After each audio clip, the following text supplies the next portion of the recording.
দেশের স্বাধীনতার তারিখ নিয়ে আরএসএস প্রধান মোহন ভাগবতের সাম্প্রতিক মন্তব্যের তীব্র প্রতিবাদ জানিয়ে মালদায় পথে নামল কংগ্রেস। আরএসএস প্রধান মোহন ভাগবতের মন্তব্যকে দেশবিরোধী আখ্যা দিয়ে তার বিরুদ্ধে জোরদার আন্দোলন করলেন কালিয়াচক ২ নম্বর ব্লক কংগ্রেস নেতৃত্ব। আন্দোলনের অঙ্গ হিসাবে সোমবার ব্লক কংগ্রেসের নেতাকর্মীরা মিলে প্রথমে মোথাবাড়ি এলাকায় ধিক্কার মিছিল করেন। মিছিল শেষে মোথাবাড়ি চৌরঙ্গি মোড়ে মোহন ভাগবতের বিরুদ্ধে জোরদার বিক্ষোভ দেখান। তার কুশপুত্তলিকা দাহ করে গ্রেপ্তারির দাবিতে সোচ্চার হন। এদিনের এই বিক্ষোভ কর্মসূচি রূপায়ণে নেতৃত্ব দেন কালিয়াচক ২ নম্বর ব্লক কংগ্রেসের সভাপতি দুলাল শেখ, জেলা পরিষদ সদস্য সায়েম চৌধুরী সহ অন্যান্যরা। আজকে এই ভারতবর্ষের আরএসএস প্রধান মোহন ভাগবত আজকে এই ভারত বিদ্বেষী কথাবার্তা যে বলেছে, যে ভারতবর্ষ মানে উল্টো মন্তব্য করেছে, তার জন্য আজকে আমরা গোটা কংগ্রেস পার্টির পক্ষ থেকে এই কালিয়াচক ২ নম্বর ব্লকের কংগ্রেস আজকে তার তীব্র প্রতিবাদ করছি এবং মোহন ভাগবতকে তীব্র ধিক্কার আমরা জানাচ্ছি এবং মোহন ভাগবতের আমরা গ্রেপ্তার চাইছি। অবিলম্বে এই মোহন ভাগবতকে গ্রেপ্তার করতে হবে, তার জন্য আমরা আজকে রাস্তায় পথে নেমেছি। তার আজকে কুশপুত্তলিকা আমরা দাহ করলাম। আর অবিলম্বে মোহন ভাগবতকে গ্রেপ্তার করতে হবে এবং যে ভারত বিদ্বেষী মন্তব্য করেছে সেটা তাকে প্রত্যাহার করতে হবে। না হলে আমরা আরও হয়তো কংগ্রেস পার্টি আরও বৃহত্তরে গোটা ভারতবর্ষের ব্যাপী আমরা কংগ্রেস পার্টি আজকে আমরা আন্দোলনে নামবো। আমাদের প্রদেশ কংগ্রেসের স্বীকৃতি আজকে আমাদের ডিস্ট্রিক্ট থেকেও প্রত্যেক ব্লকে মোহন ভাগবত যে আরএসএস প্রধান যে মন্তব্য করেছেন কি 15ই আগস্টে আমাদের ভারতবর্ষ নাকি স্বাধীন হয়নি, আমরা ছোট থেকে পড়ে এসেছি কি 15ই আগস্টে আমাদের দেশ স্বাধীন হয়েছে। উনার বক্তব্য হচ্ছে রাম মন্দির যেদিন থেকে স্থাপিত হয়েছে ভারতবর্ষে সেদিন নাকি দেশ স্বাধীন হয়েছে। এর প্রতিবাদে ওর গ্রেপ্তারি আমরা চাইছি এবং আমাদের যে বিভিন্ন দেশ স্বাধীন করতে গিয়ে যে নিজের বলিদান দিয়েছে সব তাদের প্রতি যে উক্তি ও প্রকাশ করেছে তার জন্য তাকে আমরা ঘৃণা প্রকাশ করছি আমাদের দলের তরফ থেকে। মুখ্যমন্ত্রী মমতা বন্দ্যোপাধ্যায়ের মালদা আগমনের প্রাক্কালে মালদার হবিপুর ব্লকে বিজেপি দলে ভাঙন ধরালো রাজ্যের শাসক দল তৃণমূল। বিজেপি ছেড়ে বেশ কিছু কর্মী যোগ দিলেন তৃণমূলে।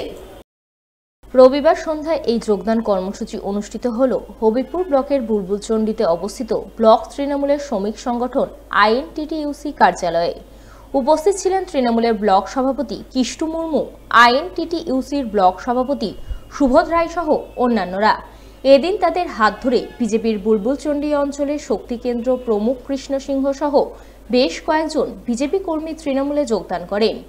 যদিও এই যোগদান কর্মসূচিকে মোটে আমল দিতে রাজি নন হবিপুর ব্লক বিজেপি নেতৃত্ব। হবিপুর ব্লকের বুলবুলচন্ডী অঞ্চলে আইএনটিটিইউসির দলীয় কার্যালয়ে এই সন্ধ্যাবেলা বিজেপির এই শক্তি কেন্দ্র প্রমুখ সংগঠনের কৃষ্ণ সিংহর নেতৃত্বে অনেক দলবল মিলিয়ে আমাদের দলে যোগদান করলেন। আমাদের দিদির এই বাংলার যে উন্নয়নের কর্মকাণ্ড দেখে তিনি সন্তুষ্ট হয়ে আমাদের দিদির সঙ্গে আজকে সামিল হলেন।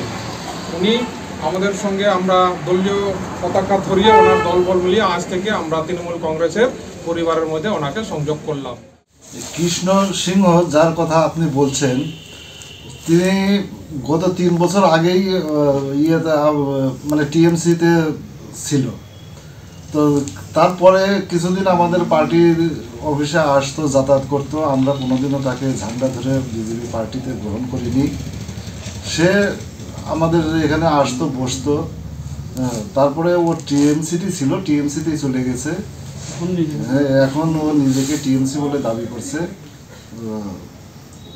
এইসব লোক আমাদের পার্টি থেকে চলে গেলে তার জন্য দলের উপর কোনো প্রভাব পড়বে না।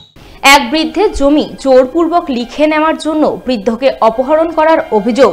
যদিও অপহরণকারীদের কবল থেকে কোনো রকমের প্রাণ নিয়ে পালিয়ে বেঁচে ফিরেছেন ওই বৃদ্ধ, তবে এই ঘটনায় দুজনের বিরুদ্ধে অপহরণের অভিযোগ দায়ের হলেও ঘটনার কয়েকদিন পরেও পুলিশ অভিযুক্তদের কাউকে গ্রেপ্তার করেনি বলে খবর। জানিয়ে জোর চাঞ্চল্য তৈরি হয়েছে মালদার ইংরেজবাজার থানার কোতোয়ালি এলাকায়। জানা গেছে ঘটনার সূত্রপাত হয় গত 16 তারিখ। ওই দিন সন্ধ্যা নাগাদ কোতোয়ালি চৌধুরীপাড়ার বাসিন্দা বছর 65 বৃদ্ধ কালীপদ মাঝিকে কেউ বা কারা জায়গা দেখানোর নাম করে নরহাট্টার কাঁটাবোনা এলাকায় ডেকে তাকে জোরপূর্বক অপহরণ করে অন্যত্র নিয়ে যায় বলে অভিযোগ। তাকে বিভিন্ন এলাকায় ঘুরিয়ে শেষে মিল্কির এক গোপন ডেরায় রাখা হয় বলে খবর। সেখানে ওই বৃদ্ধকে অপহরণকারীরা মারধর করে, তাকে প্রাণনাশের হুমকি দিয়ে তার জমি লিখে নেওয়ার চেষ্টা করে বলে অভিযোগ। তবে সেই চেষ্টা সফল হয়নি। পরদিন ওই বৃদ্ধ সুযোগ বুঝে সেখান থেকে পালিয়ে প্রাণে বাঁচেন, বাড়ি ফিরে যান। পরিবারের সদস্যদের কাছে সমস্ত ঘটনা খুলে বলেন। এদিকে মারধরের জেরে বৃদ্ধ অসুস্থ হয়ে পড়েন। তাকে মালদা মেডিকেল কলেজ হাসপাতালে ভর্তি করা হয়। পাশাপাশি তার পরিবারবর্গ অমৃত হালদার এবং কুণাল দাস নামে কোতোয়ালি এলাকার দুই যুবকের বিরুদ্ধে বৃদ্ধকে অপহরণের অভিযোগ দায়ের করেন। সেই মতো পুলিশ ঘটনার তদন্তে যায়, কিন্তু এখনো পর্যন্ত পুলিশ অভিযুক্তদের বিরুদ্ধে কোনো ব্যবস্থা গ্রহণ না করায় যথেষ্টই আতঙ্কের মধ্যে রয়েছেন অপহরণকারীদের ডেরা থেকে পালিয়ে আসা বৃদ্ধ কালীপদ মাঝি সহ তার গোটা পরিবার। বাবার মুখে যা শোনা, বাবার কাছে ফোন আসলো 5টা নাগাদ, কি একটা জায়গা দেখতে যাব। অমিত হালদার বলে ছেলেটা ফোন করেছিল বাবাকে। বাবার মনে তো অত কোনো প্যাচ নেই, বাবা একটু টুকটাক বিজনেস করে, বিজনেসের খাতিরে চলে গেছে কি একটা জায়গা দেখবো, দেখেই চলে আসবো বাড়ি। বললো কি তুমি অটো করে কাটাবান্না চলে আসো। কাটাবান্নাতে ডাকলো, কোতোয়ালিতে নেয়নি গাড়িতে, ওখানে ওরা গাড়ি নিয়ে দাঁড়িয়েছিল, লাল মারুতি নিয়ে 4-5 জন গাড়ির ভিতরে ছিল। দিয়ে বাবাকে ডাকলো, বাবা গিয়ে অটো থেকে নেমে ওদের গাড়িতে উঠলো, ওরা গাড়িতে উঠালো, দিয়ে জায়গা দেখতে যাবে। জায়গা দেখলো, দেখে বাবার মুখে যা শোনা, বাবাকে আর কোতোয়ালির দিকে নিয়ে আসলো না, কোথায় যে নিয়ে গেল, ওই দিকে জঙ্গলের দিকে। বাবা তো বললো হ্যাঁ কোথায়, বাবা বলছে কি এদিকে কেন যাচ্ছিস, বাবার কথা শুনছে না। আর তোমার বাবার তো ফোন সুইচ অফ তখনই, মানে যখনই গাড়িতে উঠে তখন, তারপর থেকে বাবাকে আর ফোনে আমরা পাইনি। 6টার পর থেকে সুইচ অফ ফোনে। তো এরকম তো হয়, বাবার তো বিজনেস খাতিরে এদিক ওদিক যায়, আমরা অত প্রথমে কিছু মনে করিনি। দিয়ে তো মা একাই ছিল, আমিও এসেছিলাম সেদিন দেখা করতে মার সাথে। মাকে বললাম বাবা নাই বাড়িতে, বললাম না আসিনি, রোডের দিকে আছে। এমনি রোডে তো প্রতিদিনই যাই, ওটা কোনো আমরা তখনও কিছু ভাবিনি। বাড়ি চলে আসলাম আমি, আর বাড়িতে তো মা একা ছিল, আর তারপরে আর কোনো কন্ট্যাক্ট হয়নি। তারপরে ফোনে তো বাবাকে পেলাম না, সুইচ অফ। তো আমরা ভাবছি মানে চলে আসবে বাড়ি, আমরা নিজে নিজে বাড়ি চলে গেছি। দিয়ে তো সারা রাত মা অনেক ওয়েট করেছে কি না আসবে। ভোর হয়েছে, পাখির আওয়াজে মার ঘুম ভেঙেছে, তখন দেখছে 6টা বেজে গেছে, বাবা আসেনি। তখনই সঙ্গে সঙ্গে আমাকে ফোন করেছে, মানে আমি কাছে থাকি তো, আমাকে আগে ফোন করেছে মা, কি তোর বাবা সারা রাত বাড়ি আসেনি। তখন থেকেই আমরা তখন থেকেই খোঁজাখুঁজি শুরু হয়েছে, মানে একে ওকে ফোন করা, বিজনেস পার্টনার একে ওকে ফোন করা। এই কাটাবান্নাটাই আমরা শুধু জানতাম কি কাটাবান্না বাবা গেছে, আর সবাই কাটাবান্না এদিক ওদিক খুঁজছে। অনেক খোঁজাখুঁজির পর যখন কোনো কিছুই পাচ্ছি না, 12টা নাগাদ আমরা মিসিং ডায়েরি করতে গেলাম। আমি মা গিয়ে মিসিং ডায়েরিটা করতে গেলাম। মিসিং ডায়েরি করে যখন আমরা মানে 1:30টা নাগাদ এরকম বাড়ি আসছি, তখন আমরা খবর পেলাম অটো স্ট্যান্ড থেকে ফোন করছে কি না তোমার বাবাকে অটো স্ট্যান্ডে তোমার বাবা চলে এসছে। এই বাবা আসলো, বাড়ি এসে তো এই যে খুব মানে কান্নাকাটি, বাবা প্রচুর মেরেছে, আমাদেরও খুব কষ্ট হচ্ছিল। আর আমরা তো সকাল থেকে কান্নাকাটি সব বাড়িতে পড়ে গেছিল। মানে ঠাকুরের দয়াতে বাবা বেঁচে এসেছে, অনেক কষ্টে, এত কষ্ট দিয়েছে, সারা রাত মেরেছে লোকটাকে, বলার কথা নাই। ব্যথাতে এত বয়স্ক লোককে এরকম করবে বলেন, আমরা কেন প্রশাসনের কাছে আমরা বিচার চাইবো না? বিচার তো করতেই হবে এটার। এরকম বয়স্ক মানুষকে যদি এরকম করে, নিয়ে গিয়ে তো ওই যে দলিলে সই টই করানো ওদের উদ্দেশ্য ছিল, জায়গা জমিটা নিয়ে নেওয়া বাবার কাছ থেকে, এটাই ওদের উদ্দেশ্য ছিল।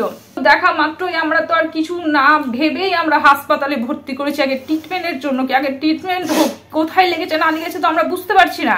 তারপর ট্রিটমেন্ট করিয়ে তারপরে থানাতে গিয়ে আমরা ডায়েরিটা দিয়েছি।